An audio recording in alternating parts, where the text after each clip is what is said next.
Okay, so we start to have a look at the past exam paper last year.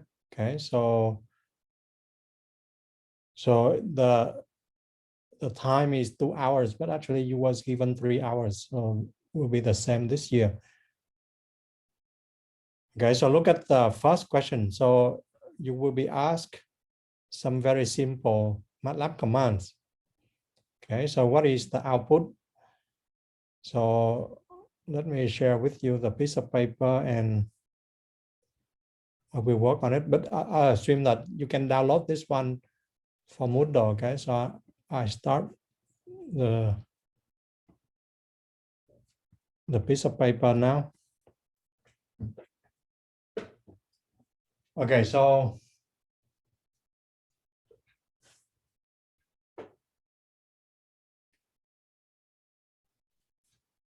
now you will see that the very first question. So exam 2020. So question 1. So you have V equal -2 increased by 2 and stop at 3. Okay. And so what is that? So this one will be -2 and you increase by 2. So the next one will be 0. Increase by 2, you got 2. And you cannot increase further because if you increase further, then 4 will be beyond 3. So you stop here, right? But then the answer is, what is the 2 to the power of -v?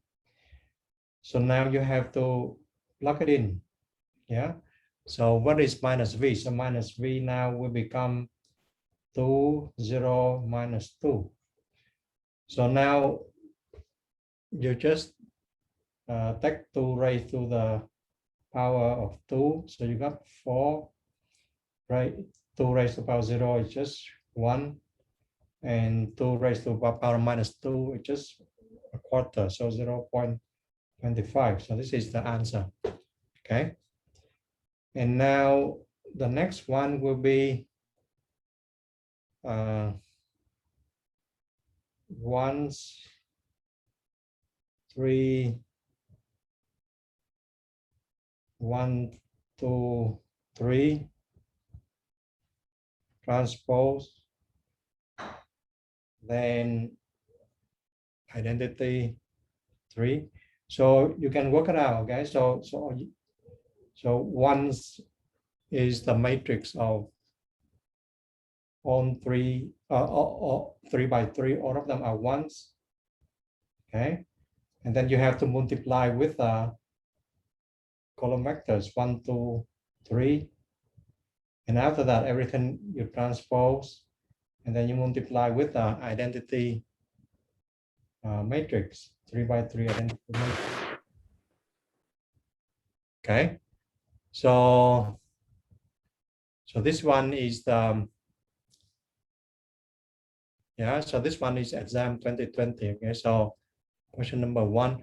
So then this one, you know, I mean, when you multiply this one, you can do it by hand, you can do it by MATLAB, but essentially 1 multiplied by 1, 1 multiplied by 2, 1 multiplied by 3, just give you 6, 6, 6, yeah.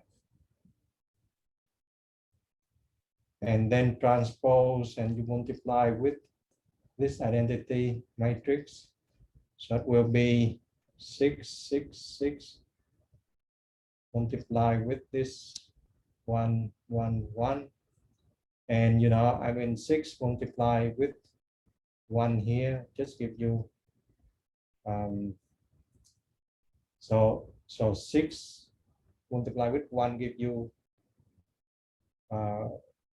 6 and plus 0, 0. So, and then second columns, you got 6. So multiply with 0, 1. So 6, 6, 6. So the answer is just a raw vectors, 6, 6, 6. Okay. And then similarly, the next one, infinity minus infinity. So you know that this one is just not a number. And then, so if x is 750, then what is exponent of minus x? You know, I mean, because you can check that the answer just equals 0 because exponential of something very big become less than real mean, so it becomes 0. Okay. So then the next question will be a bit more theoretical. So next question is, what is the round off error? So suppose you are given this approximation. So derivative of the function f as the point little a is given by this finite difference approximation. So what is the round off errors and what is the discretization errors? So if you remember the round off errors, so the round off errors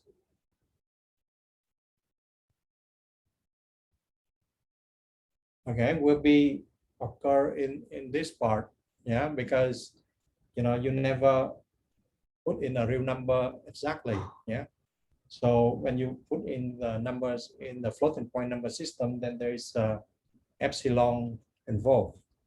Okay, so the round off errors is, see, because you can say that because f a plus h, yeah, because when you put it in, so it will be approximated by f star a plus h, yeah, and f star a plus h minus f a plus h will be less than epsilon f a plus h. Okay, so this one is machine by epsilon, remember? Machine by epsilon, yeah. So in double precision, it will be, you know, I mean, 2 to the minus 52, and roughly is 2.2 10 to the minus 16. Okay, so then the round off errors will be, so the round off errors will be of order a constant. Remember the constant here just equal 2, right? Because you have 2 terms. Yeah, but I just put a constant, and it will be a constant c, say c1 epsilon divided by h, because h is something you cannot do anything here. Okay, because h you just put it in here. Okay, and then you have a truncation error. So truncation errors is the one that come from the Taylor approximation. So the truncation error is here, or h. Okay, so I just see 2h. So that's the round of errors and the truncation errors. So the next question is, so what is the, well, the question said that the total errors, so the total errors. So this one is material back in chapter 2, okay? So the total errors will be the round of errors plus the truncation errors.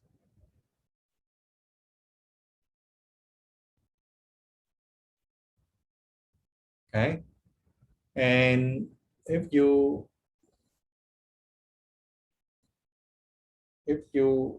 want to find out what is the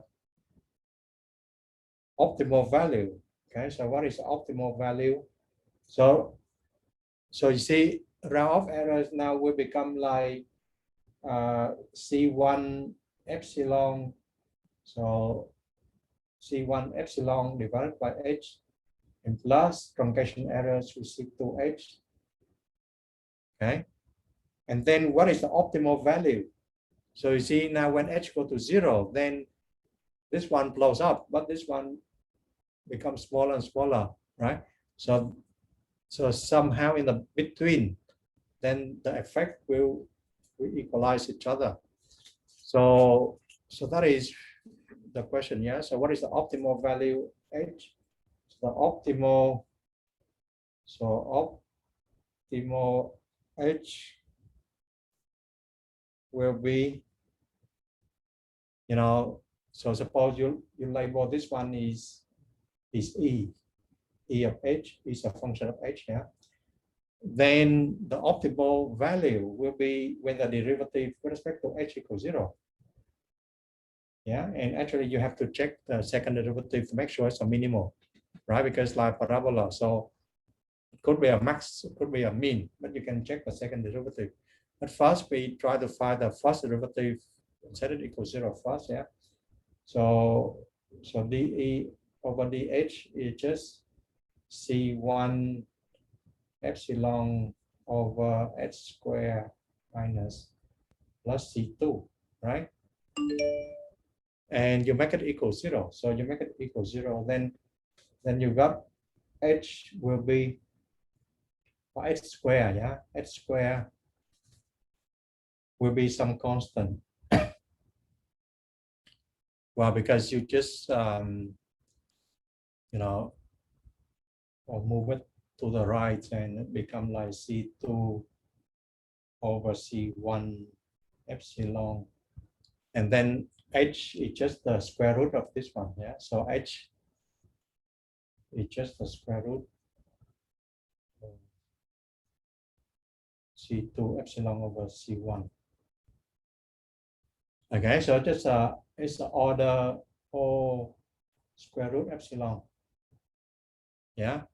And you can check that the second derivative is just second derivative is just equal, you know, this one will goes away, right?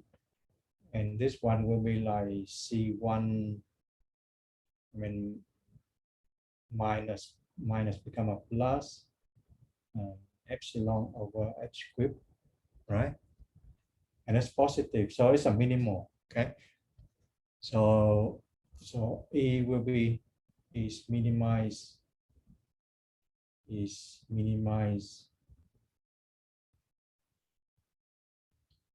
when with H is square root of epsilon, okay?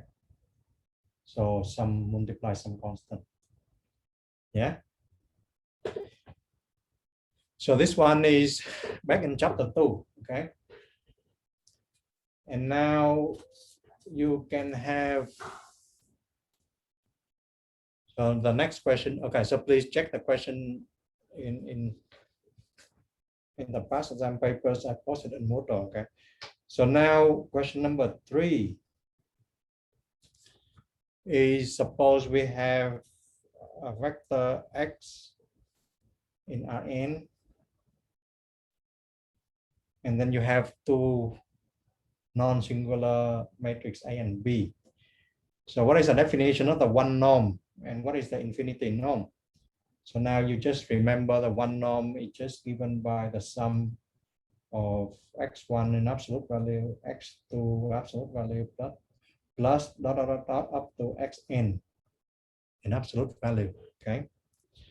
And infinity norm, it just max of absolute value of xj and j now from 1 to n, okay? And then what is the next question? So the next question show that, so this is only A, yeah? And the next question is B, show that the infinity norm. So if you remember, this one is just a tutorial question somewhere in week 3. Okay, less than or equal n x infinity. So you see x infinity, I mean the x infinity norm, it's just the max of the xj, j from 1 to n, right? And you see that, I mean, if you take the max, it's just one value. So it will be less than the sum, obviously, yeah, because, you know, I mean, this one is just like x of j0 is some point between 1 and n, so less than the full sum. Okay, and this full sum is just the one norm of the vector x. Okay, and now the other way, so this is the first inequality. How about the second inequality? The second inequality is you just have x, the one norm, is just x1 in absolute value up to xn in absolute value, and this one less than or equal max of xj, right? Because this is a sum, so less than max of xj multiplied by n, right? Because, you know, I mean, each of this element is less than max of xj, and because you have n of them, so just multiply by n. And then this one is just your infinity norm, and therefore you have the one norm of the vector x is less than or equal n time infinity norm of x. Okay. And now, what is the norm of the matrix A? Okay, so remember the norm of the matrix. So the definition, okay, so the definition will be the ratio AX in the one norm over X in the one norm, and you take the max of all the vector X, non-zero vector X, okay? And the infinity norm, so infinity norm will be, you know, you do the same, but you replace the norm by the infinity norm. So max of the ratio x non-zero vectors ax infinity norm over x infinity norm.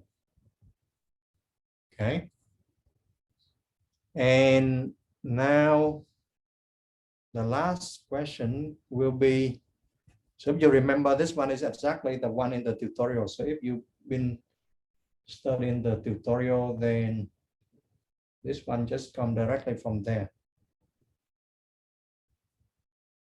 Okay, so how do we prove the norm in the one norm of the matrix A is less than the norm infinity norm of the matrix A less than or equal and multiply the one norm of the matrix A? Well, so remember, we have to use the definition. Okay, so you have A infinity norm. So I try to prove the first inequality here. So I write down infinity norm of A is just a max of A x infinity norm over x infinity norm x non-zero, and I have to use those inequality, okay, those inequality that I just proved in the previous question, and when I use that, then I will have this one less than or equal. So maybe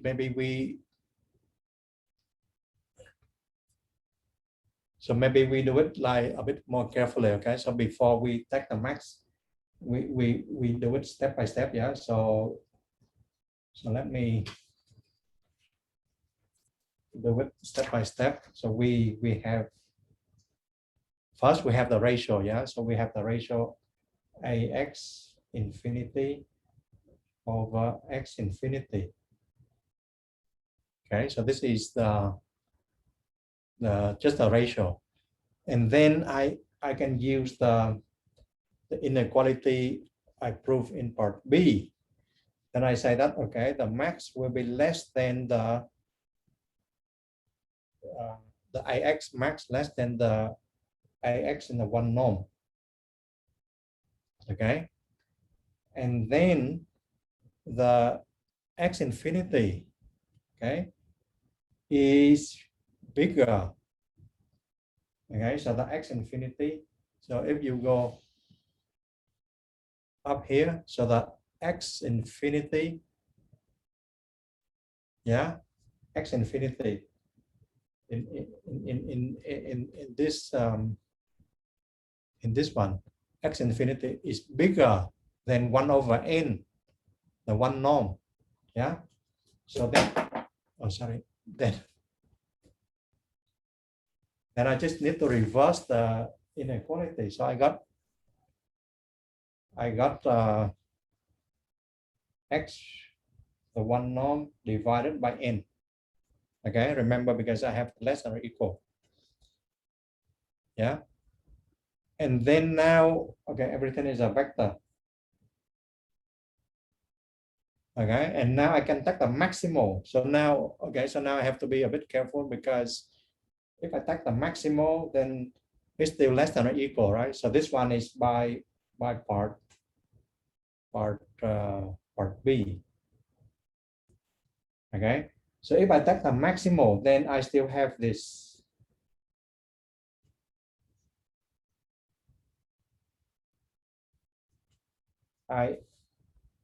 If I take the maximal, right? Because it's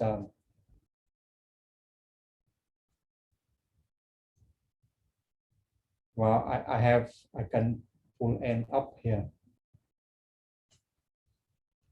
Okay, so this is a max of x non-zero. But you see, now this one become n times the one norm of the matrix A. Okay, so there's no more max anymore. Okay, but then this one is true for every vector x. So now I can take the max here. Okay, so take the max over on non-zero vectors. So I still have less than or equal n a one norm, and this one is just my a infinity less than n times the one norm a. Okay, so you can do the same in order to get so similarly you can prove, you know, I mean the one norm here is max of ax1 over x1 not equal 0 less than or equal n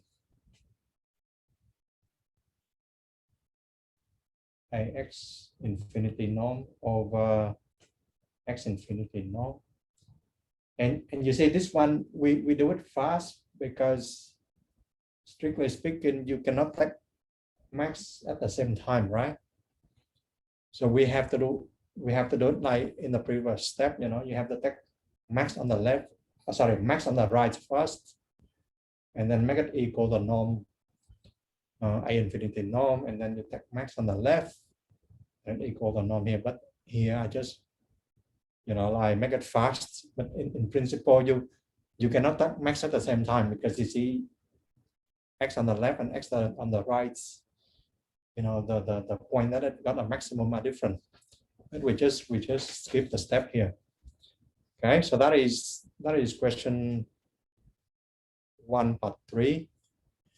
So any questions? So this one you have to revise your memory. I mean, you have to record your memory about what is the norm of the matrix, okay? But that is the idea. So far so good, yeah. So now the next one is, suppose you are given norm of a minus a prime equal 1.1 e to the minus 16. Okay, and the condition number of a is 0.52 e plus 13. So A is a matrix with real value entries. A is computed to double precision. And V is computed to 6 significant figures. Okay, so please check the answer, right? So now, is the matrix asymmetric or not? So is matrix asymmetric or not? So let's see whether you still remember it.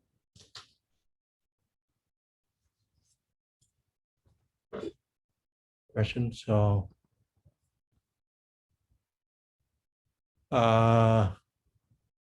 is there a formula for this statement that you just wrote? Sorry, what formula?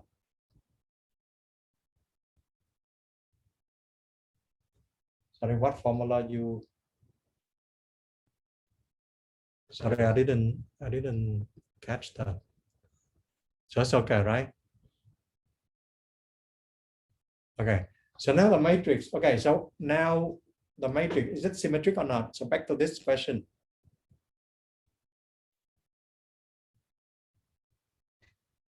So the matrix is symmetric or not? Well, actually the matrix is symmetric, okay, because you see A and A prime. So this one is transpose, yeah? And when you take the norm of A minus A transpose, this one is less than machine for epsilon, so it's considered to be 0. Okay, so numerically, so this one is mean that A equal A transpose. Okay, because remember 1 plus 1 e to the minus 16 here is less than machine for epsilon, which is 2.2 10 to the minus 16. Okay, so the matrix is symmetric, so asymmetric.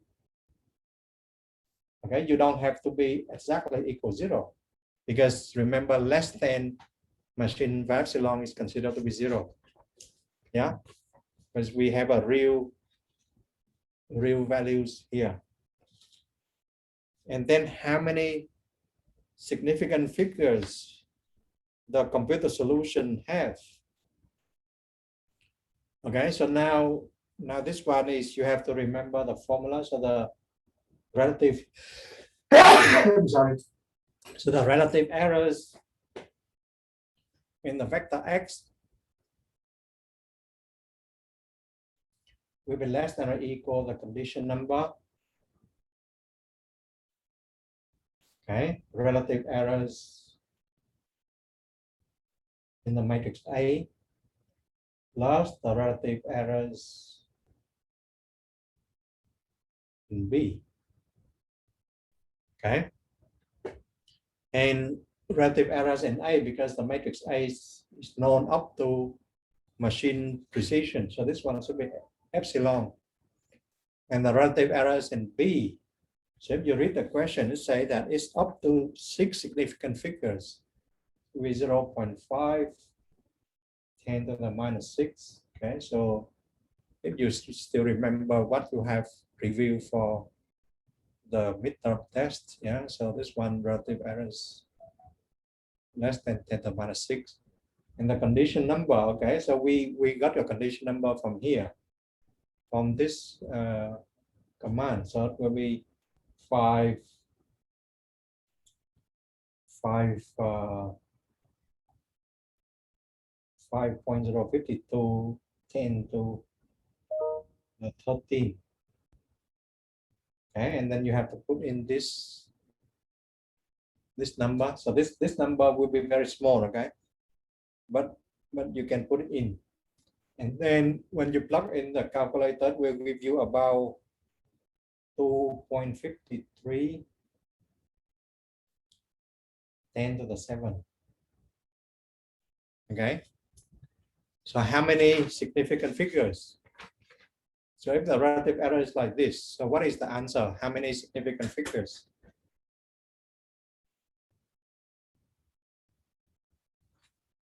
So how many significant figures?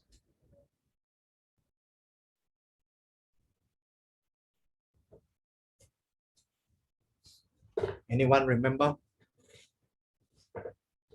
How many significant figures you have?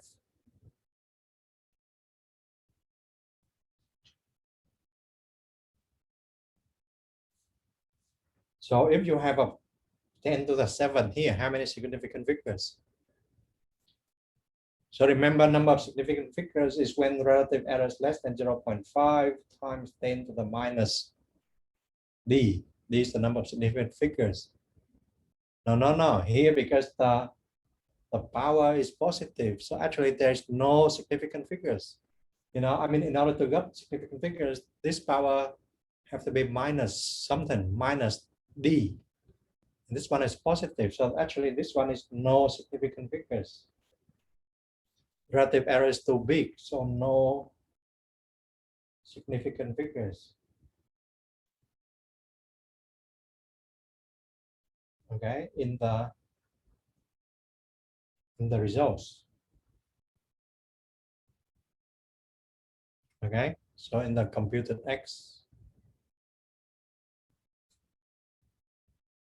in computed X. So your error is too big. Okay. So that is about, you know, chapter 1 to 3. And now for question number 2. So if you look at the question number 2, so it will be about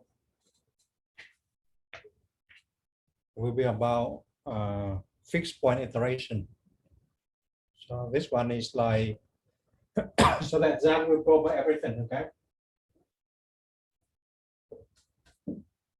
But you still have 2 weeks to study. So if you look at question number 2, question number 2 is about fixed point iteration, and you see that the fixed point iteration is given. I mean, the formula is given, so you don't have to memorize it. So xn plus 1 is just equal g of xn. Okay, so n here equals 0, 1, 2, 3, and x0 should be given. So this is a fixed point iteration. And now if gx is x minus phi sine x plus pi. Okay, so now you know that the solution is x star equal pi, right? Because if you put in x equal pi, this one equals 0, this one equal pi, so g of pi equal pi.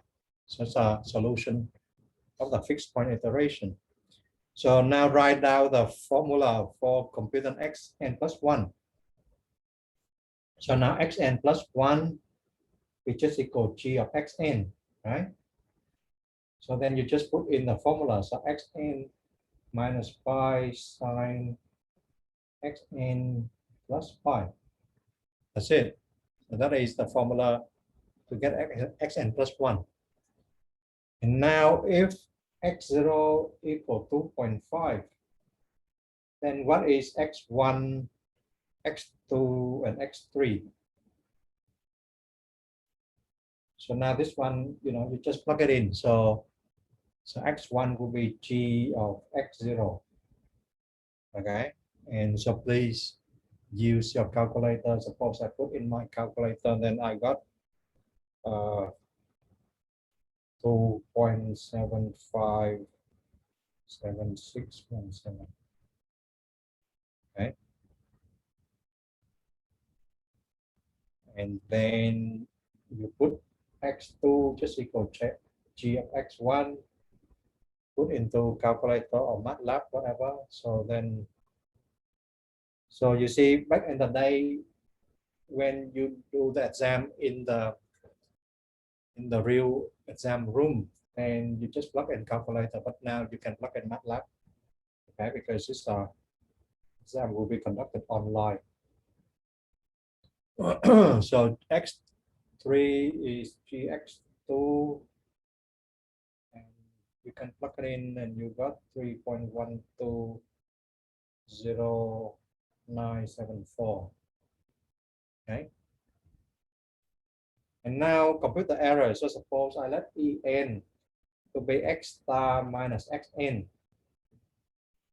Okay, so what is the error? E0, E1, E2, E3. Yeah. And now, you know, I mean, you just use x star to be pi, right? So remember, x star is pi minus xn.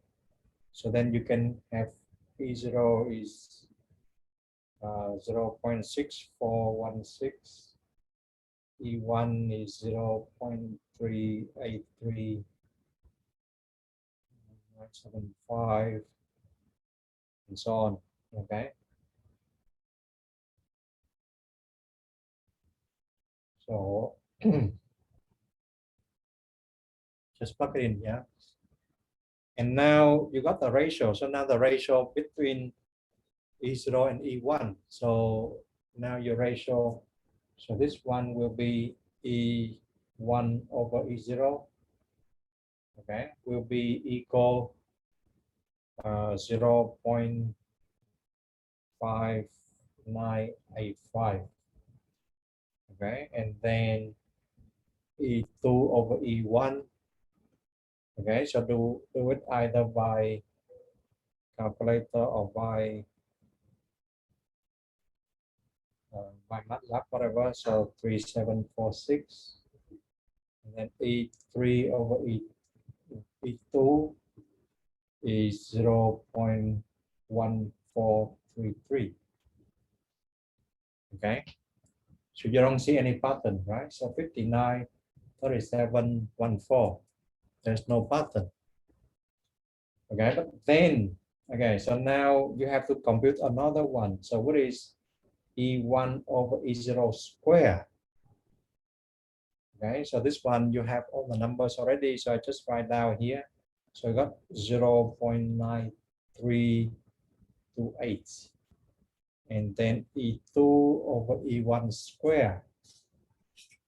Again, this one, if you do it by calculator, you should get 0.9756, and E3 over E2 square is 0.9966. Okay, so what is your conclusion? So the question asking, so what is the order conversion of the method?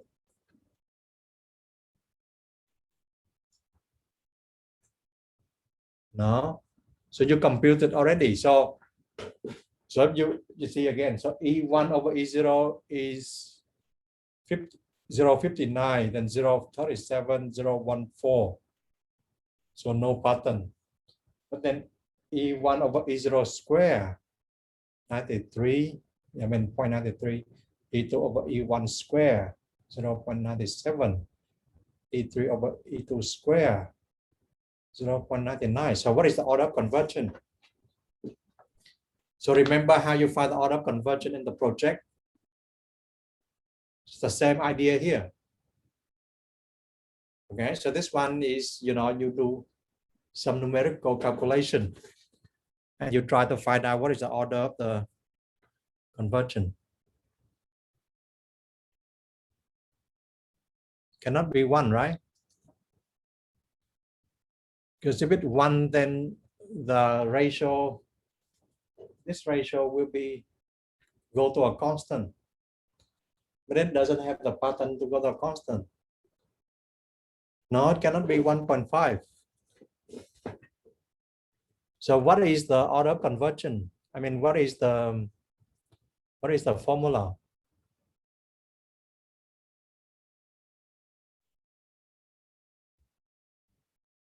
Yes, a logarithm. You can use a logarithm one, yeah. But logarithm cannot be 1.5. You can use the logarithm. I mean, if you use a logarithm, then it has to base on the errors and based on the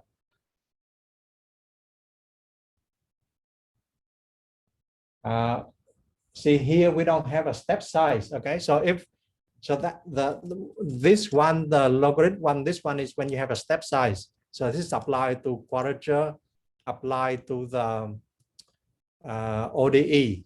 Okay, but when you look at the nonlinear equation, okay, you look at the Newton method, for example, when we say order 2 conversion, it's meant like E1 over E0 to power 2. Let's go to a constant. Okay, so this one, if so you remember, okay, so let me recall the definition. Okay, so definition is when you have so en plus 1 over en new go to a constant. Okay, then the method has order conversion equal new. So new is the power of the errors. Okay. So now if you remember that, okay, so now you still have time to study, yeah. So if you remember that definition, then this one, yeah, the order of conversion equal 2. Okay, because E1 over E0, I mean power 1, E2 over E1 power 1, I mean the limit, it just doesn't go to a constant. But E1 over E0 square, the limit go to 1, right? E2 over E1 square, you see, 93, 97. So this one is order 1, okay? Sorry, order 2. So order of conversion is equal to, okay? So because of this power, okay? Yeah. And now if you look at the next question, it's asking you to prove it. So the next question is, you know, how do you prove it? So you have to prove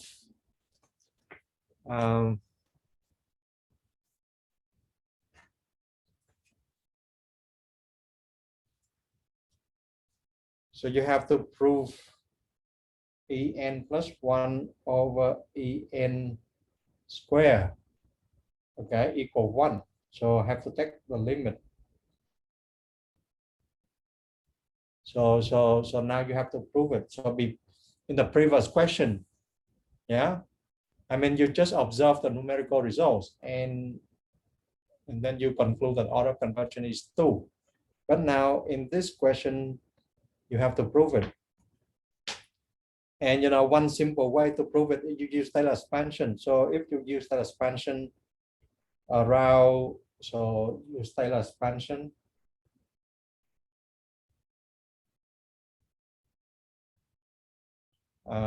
Around x star equal pi. Then you have gxn equal g pi plus g prime pi xn minus pi plus g double prime. So you see, I mean, over many methods, you see that in order to get the errors or order conversion, you have to use Taylor expansion again and again. Okay, so it's no exception here. So you have to use Taylor expansion. And because we need order 2, so we will stop at order 3. So you say that, okay, the higher order term, we just put in the umbrella big O notation. Okay. And now what is gxn? So gxn will be equal xn plus 1. Okay, because a fixed point iteration. So what is g of pi? So g of pi just equal pi, right? Because we know that pi is a fixed point. And now what is G prime? So G prime, so if you remember the function G before, so the function G is here. So you take the derivative, then G prime equals sine X plus X minus pi cosine X. Okay, so G prime of pi is just sine of pi, which is equal 0. X minus pi, so pi minus pi equals 0, cosine pi minus 1, so just equals 0. Okay, so now what is G double prime? So G double prime, so G double prime of X will be, if you take this derivative, you got cosine X, yeah, and plus, so take the derivative, you got cosine again, so 2 cosine, yeah, and then if you take the derivative, then you got X minus pi sine X, or minus here, yeah. So G double prime at pi will equal, so X equal pi, this one goes away, and cosine of pi is minus 1, so this one gives you minus 2. Okay, and now you plug it in. So you plug it in, you use all this information, yeah, and you plug it in the, say this one, equation 1. So now equation 1, when you plug it in, then you have, no, this one will be xn plus 1, yeah. So because gxn is just xn plus 1. So xn plus 1 equal, well, g of pi equal pi, yeah. So you got pi here, and then you have g prime equals 0. So you just have g double prime. So g double prime is minus 2 over 2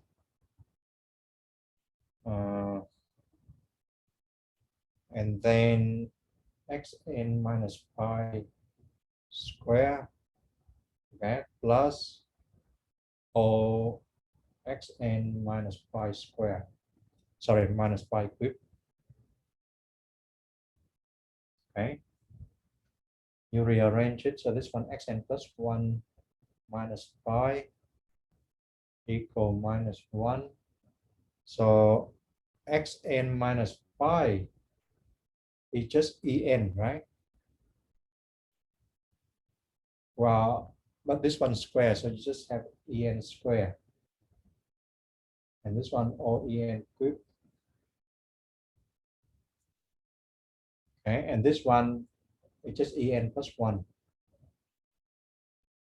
Yeah, the very first one. And so if you rearrange it, then you got en, well, xn plus 1 actually equal minus en, yeah, because you define en plus 1 to be pi minus xn plus 1. So this one actually minus en plus 1. And then you divide it, so if you divide it by en square, yeah, then you got en plus 1 over en square. It just 1 plus o en. Okay, and now you take the limit, so as n go to infinity, so n go to infinity, en go to 0, so limit of en plus 1 over en square just equals 1. Okay, by this one. Yeah.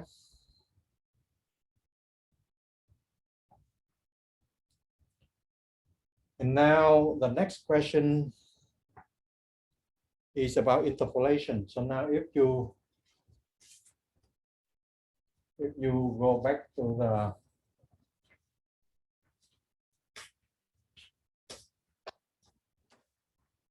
the next question will be about interpolation.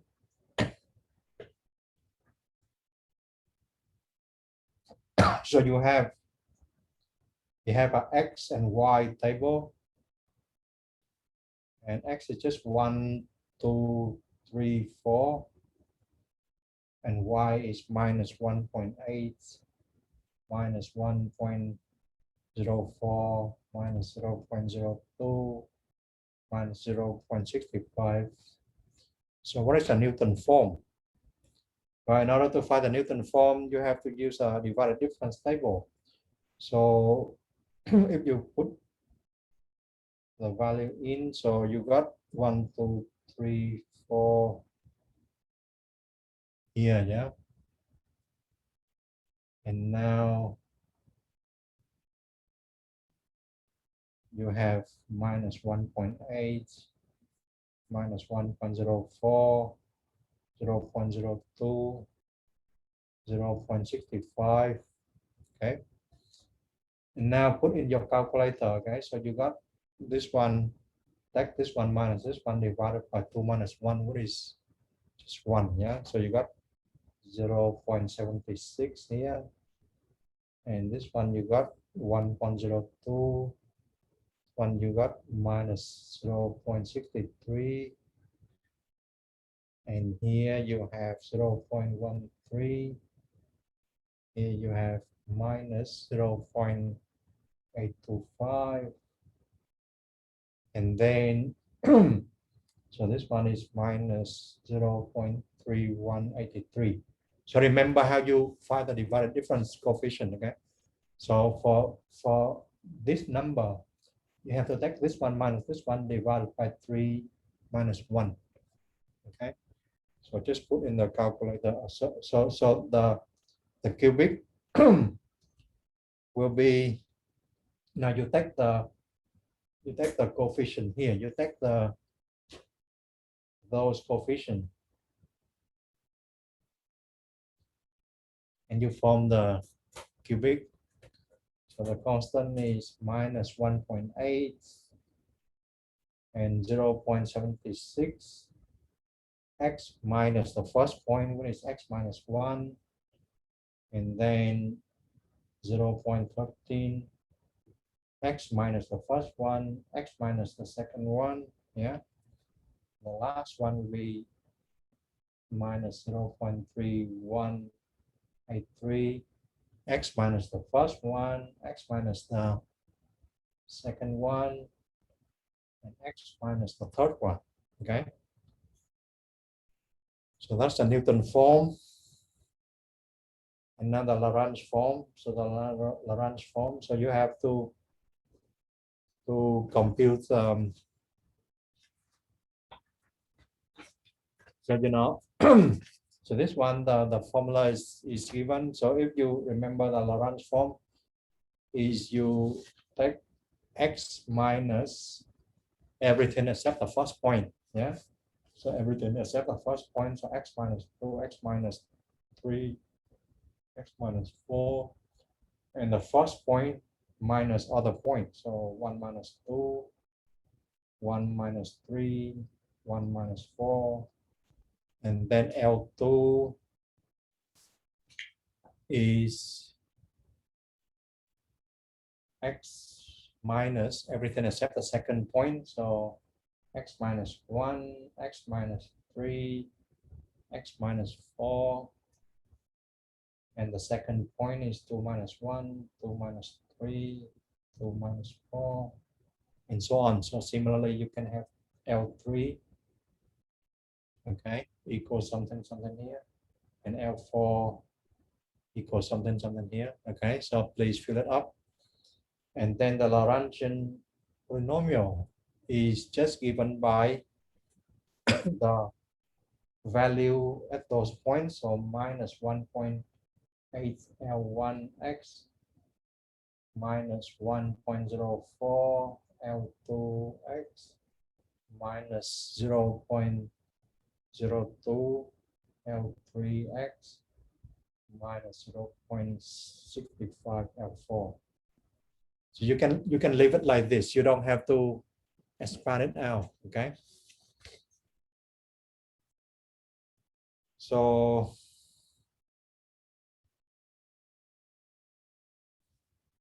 any question so far? So now the next question is show that. So suppose you have a Lagrangian already, yeah. The next question is show that L1x plus L2x plus L3x plus L4x equal 1. So for all x, okay, so this one equal 1 for all x, not for only one value. So L1, L2, L3 are the, and L4 are the one that you computed in the previous question. Okay, so you can do it by hand directly, or you can use the theorem. So as you see, I mean, if you take f to be a constant 1, yeah, then what is the Lagrange interpolation? The Lagrange interpolation will be, 1 time L1 plus 1 time L2 plus 1 time L3 plus 1 time L4, right? Yeah. So you know that, this Px, yeah, Px1 will equal 1, right? Because the interpolation equal Px2 equal Px3 equal Px4. Yeah. And now, why P has to be equal 1 everywhere?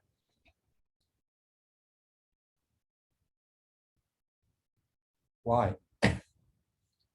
Well, you can take, say, Q to be P minus 1, yeah?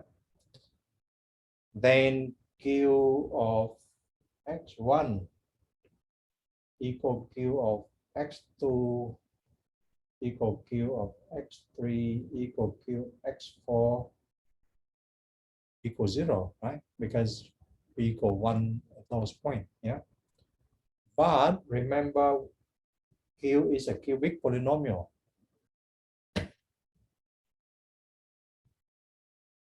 Yeah. So just mean that Q is written like this. So A x minus x1, x minus x2, x minus x3. Yeah. And now when you put in x4, so qx1 equals 0, qx2 equals 0. So this one is fundamental theorem of algebra. Okay, so fundamental theorem of algebra. Yeah, cubic can be written like this. Yeah. So now when you put in qx4, then on those terms has equal non-equal 0, but it's equal 0, right? Because qx4 equals 0. So therefore the constant a equals 0. So therefore q is a 0 polynomial. Okay, so therefore px has to be equal 1 for all x. Okay, so that's come from the fundamental theorem of algebra. Okay, we stop here, yeah? And let me stop the recording.